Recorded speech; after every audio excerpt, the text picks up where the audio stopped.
goal of our project was to make an event guide that would showcase all the possible ways that you can put on an event sustainably.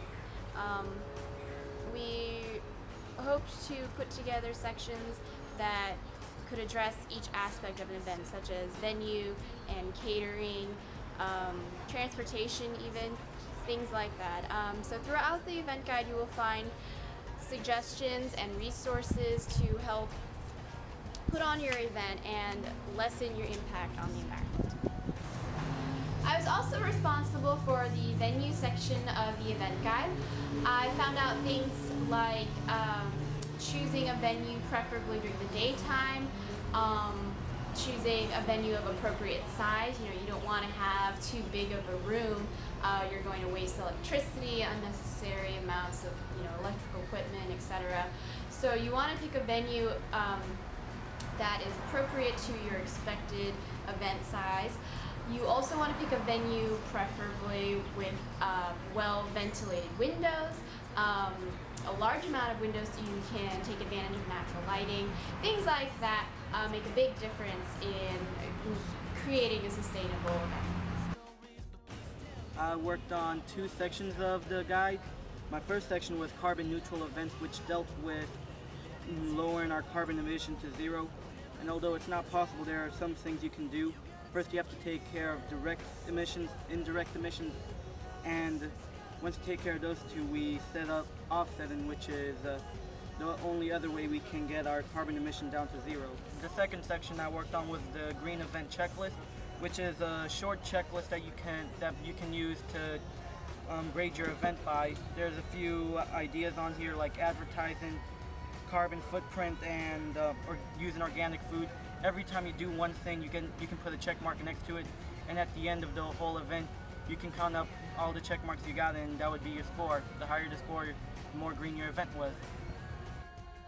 So I worked on 2 parts of the event planning guide. The main one I worked on was transportation, which involved things you could do to cut down your effect on the environment through transportation, like carpooling and stuff like that. And then specific to USF, we have the WeCar and the Bull Runner, and then you can also get bikes from the rec center.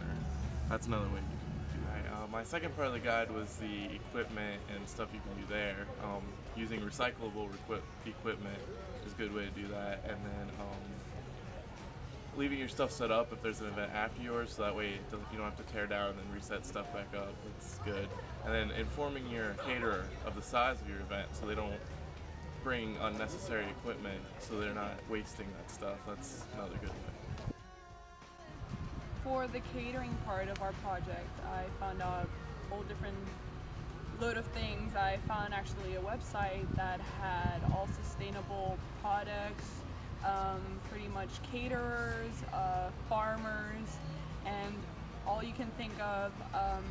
And in those, in that website, I pretty much found out that there are some local caterers that you can go to, and it's all in the Tampa area. And they had, I think it's called a WOW product, that it's a eco-friendly product to clean anything from the kitchen, and it's safe, and that's really beneficial. I called the local Tampa waste management area, and they had pretty much told me that they could deal with all the recycling. They could come pick it up after any activity or event, or also the USF could provide the services, and they might even provide the bins to put everything that, from plastics to paper, or, aluminum, whatever needed to be divided to be recycled. For the logo, we wanted to make something that was appealing to the public and happy and, would draw them in. So we had designed we came up with the idea of a tree, and instead of having the leaves, it would be balloons, and it would manifest, the eco-friendliness, yet at the same time a part of the activity, the events, and something that people could probably relate to, and having both of them could come together as one and do something good for the earth and not harm it.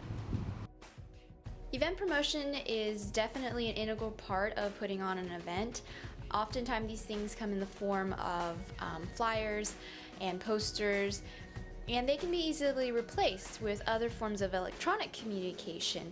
These days, we can utilize Facebook, we can utilize email, text messaging, and this was another great thing that the Chinese Culture Festival were able to do.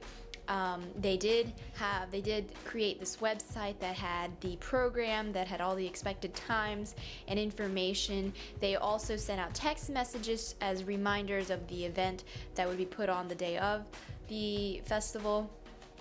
And they created this Facebook page, and you know, nowadays one person's connected to another person, and they just did a really great job with event promotion. So always consider the alternative methods of advertising your event rather than the typical flyer and pamphlet usage.